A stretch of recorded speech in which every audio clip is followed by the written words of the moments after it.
Hey, quick video again, lack of maintenance, right? We're hitting on big time. So we had to replace some ductwork here behind us because it was moldy, messed up, and pretty jacked up. So our team always goes above and beyond. We stop what we're doing to get some ductwork made, or we're retrofitting it on the spot. But we did find a little surprise in the ductwork here. Mickey decided to join us for Christmas. He's been in ductwork looks for quite some time. So this is why maintenance is key, right? When you have the right company, like Absolute Comfort and Son, we check these things. We're here doing an install. It's happening. We got some extra ductwork. We're replacing stuff. You can see behind me, Dan and Stefan are working, and we're just doing right by our customers. This is what it's about, right?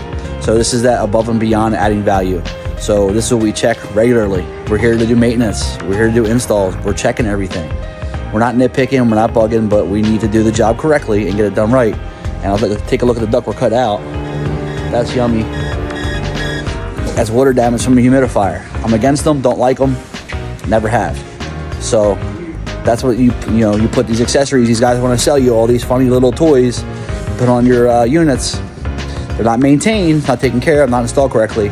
This is what we get. So just wanted to throw that out there. All right, everybody, have a good day.